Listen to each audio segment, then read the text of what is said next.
L'ultimatum donné par la CEDEAO aux poutistes le 31 juillet 2023 n'a pas suffi à rétablir l'ordre constitutionnel au Niger à la suite du coup d'État perpétré le 26 juillet 2023 contre le président Bazoum. Le délai de 10 jours fixé par la CEDEAO pour une éventuelle intervention militaire a suscité les interventions de plusieurs nations appelant au dialogue. Réunis en session extraordinaire sur la situation politique au Niger, le samedi 12 août 2023, les députés de la CEDEAO n'ont pas réussi à s'entendre sur une position parlementaire claire malgré une majorité d'intervenants qui se sont prononcés en faveur du dialogue et contre toute intervention militaire dans le pays. Au sorti de cette session, les députés Boukari Sani du Niger et Salifou Issa du Bénin ont rapporté que dans l'ensemble, les partenaires ont prôné la poursuite du dialogue avec les nouvelles autorités de Niamey afin d'éviter le recours à l'usage de la force qui comporte beaucoup de risques pour le pays mais aussi les pays voisins du Niger, membres de la CEDEAO.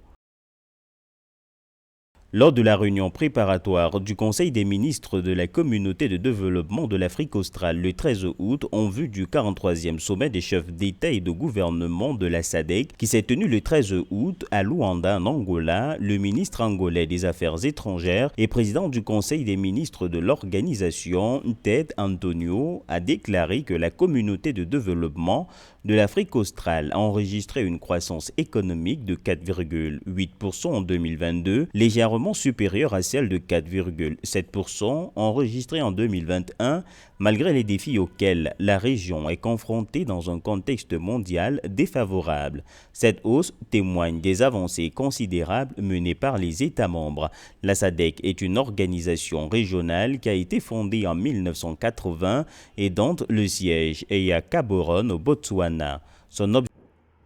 Le séminaire organisé par la Commission bancaire de l'Afrique centrale le jeudi 10 août 2023 avait pour objectif de parvenir à une compréhension partagée des principes et règles de la finance islamique ainsi qu'à une approche consensuelle des intérêts, opportunités et défis du développement de la finance islamique dans la communauté économique et monétaire de l'Afrique centrale. L'objectif du séminaire était de faire connaître le nouveau cadre réglementaire régissant les conditions d'exercice et de supervision des activités de la finance islamique dans la CEMAC. Le président de la COBAC, Abbas Mahamad Toli, a indiqué que les perspectives de stabilité monétaire extérieure sont plus favorables. Le taux de couverture extérieure de la monnaie se situant autour de 80% contre 73,1% l'année dernière.